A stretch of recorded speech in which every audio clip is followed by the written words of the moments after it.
You're brought up in Germany, and all you see is Deutschland over alles, Heil Hitler. You become a Nazi. I don't believe that people are good or bad. I believe the environment they live in shapes their behavior.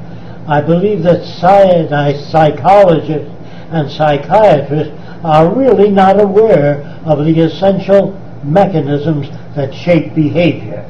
They work on the individual. It's the environment that makes a Frenchman.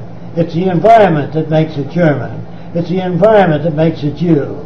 So all environment, when I say environment, I mean the books, the motion pictures, the state of your government, the value system, all of that is picked up. Where do you think you get your language from? You're not born speaking English. You're not born speaking French or German. You learn that from the environment. And people don't seem to get that through their heads. They keep saying, I'm an individual. You ask an Indian what he wants, he says a teepee. An Eskimo, ask him what he wants. He doesn't say a stainless steel refrigerator. He can't, because he doesn't even know it exists. So people reflect their culture. Don't take my word for it. You travel to different countries, you notice that a Frenchman behaves like a Frenchman. And you'll find out that the South Sea Islanders behave like Polynesians. There's no human being that can exceed their society unless they travel, go other places, and see how other people think and operate. We think that some people are good and some are bad, and some nations are jealous of us and they want to destroy us.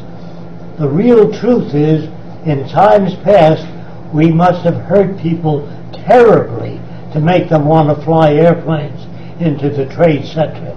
Did you ever ask them why they did that?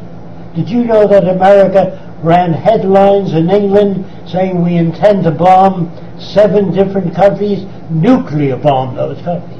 That's why they're building all the nuclear weapons in different countries. You never saw that headline, but it was run in England in the paper called The Telegraph.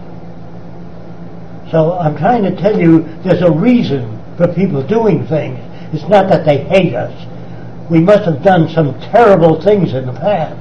We always look at other nations, we say we want to bring them democracy. You don't even have democracy here now. You've never had a democratic society. I'm sorry, go ahead. Do you want me to describe that? You've never had a democratic society. By that I mean that if people don't have sufficient purchasing power to take care of their family medically, they are not equal. If they can't afford a lawyer, they're not equal. If they can't afford treatment for different physical disorders, they're not equal. And if people are not educated and don't know how to raise their children to become greater or more effective in the human context, then it's not their fault. It's the limited information that they get. Your television, your radio news, there's nothing new. It's the same old pap over and over again. Military people talking about combat and killing. There's no discussion on how to bridge the difference between nations, how to solve problems. We shouldn't have a Pentagon in Washington. We should have a building with sociologists, social engineers, people that understand different cultures and learn to bridge the difference without killing. If we had a chance to, we would take all the soldiers and teach them to become problem solvers. That's what it is. A lot of problems which we've never resolved. That's why you have conflict, stupidity, prisons, crime, serial killers. They're all products or subproducts of a subculture.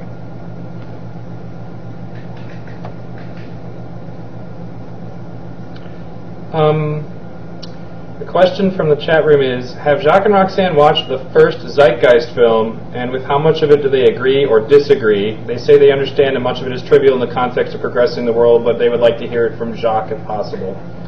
It's just a conspiracy theory that I'm unable to accept. I don't feel I have enough evidence to accept that. So that's the only area I would disagree with. Yeah.